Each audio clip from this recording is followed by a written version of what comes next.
بسم اللہ الرحمن الرحیم۔ ویسے تو اصول یہ ہے کہ گھر میں جو بھی آٹا کھاتے ہیں ٹھیک ہے، اس کے 2 کلو 50 گرام آٹے کی قیمت یہ ایک صدقہ فطر کی مقدار ہے۔ تو اب اس باب میں علماء کی رائے مختلف ہو جاتی ہے، وہ کس قسم کا آٹا کھاتا ہے، وہ کس قسم کا، تو آسانی کے لیے پھر ایک ریٹ مخصوص کر دیتے ہیں۔ اچھا، ہر ایک اندازہ کر نہیں پاتا۔ ٹھیک ہے، جو سن بلوغیت تک نہیں پہنچا ہے اس پر اس کا بھی فطرانہ دیا جاتا ہے۔ مسئلہ یہ ہے کہ جو کفالت میں ہوتے ہیں نا، جی اگر باپ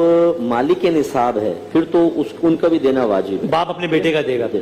اور اگر نہیں ہے تو پھر اپنا بھی دینا واجب نہیں ہے، ان کا کیا واجب ہوگا، پھر دے دے تو بہتر ہے، نہیں دے تو کوئی مسئلہ نہیں ہے۔ لیکن جو بالغان ہیں جیسے زوجہ ہیں اور بالغ بچے ہیں، ان کا شوہر پر یا باپ پر واجب نہیں ہوتا، لیکن ان کی اجازت سے ادا کرے گا تو ادا ہو جائے۔ اگر کوئی خاتون ہے جو کہ خود نہیں کما رہی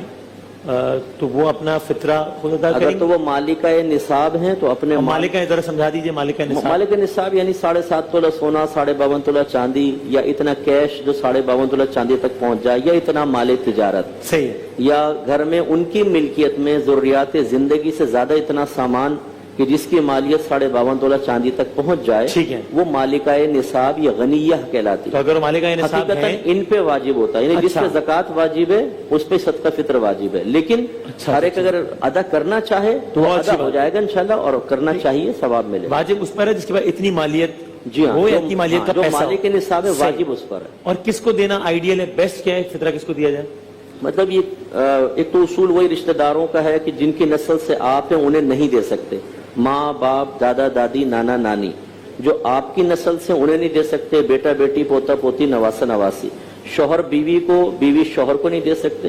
سید حضرات کو نہیں دے سکتے، اور جو غنی ہے مالک نصاب اسے نہیں دے سکتے، باقی سب کو دے سکتے ہیں، سگے بھائی بہن ہیں، چچا تایا پھوپا ماما، کیونکہ ہم ان کی نسل سے نہیں ہماری نسل سے نہیں کو دے سکتے۔ اس میں یہ دیتے وقت چونکہ کبھی آپ رشتہ داروں کو دے رہے ہوتے ہیں تو یہ خیال ہوتا ہے کہ وہ فیل نہ کریں کہ یار تو مجھے کیا کوئی فقیر سمجھا ہوا ہے، تو کیا آپ کسی اور عنوان سے گفٹ کیا اس سے عنوان سے دے گئے ان کو بتایا بغیر کہ آپ کے دل میں فطرے کی نیت ہے، یہ کر سکتے ہیں مفتی اکمل صاحب؟ جی بالکل کر سکتے ہیں، بلکہ بہتر ہے عزت نفس مجروح نہ ہو، دل میں نیت بس رکھ لیں، زبان سے عیدی کہہ کے کچھ بھی کہہ کے، اور ضروری نہیں ہے کہ کیش دیں، آپ اس مالیت کا کوئی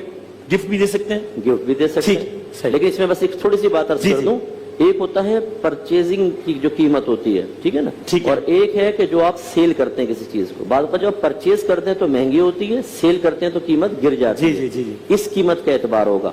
آپ نے 1000 کی چیز لی، اب آپ مارکیٹ میں پتہ کریں وہ کہتے ہیں ہم 800 میں لیں گے، تو اگر آپ اس کو بطور زکوٰۃ یا صدقہ فطر کے طور پہ دیں تو 800 آپ اسی قیمت 800 سمجھیں، ٹھیک ہے۔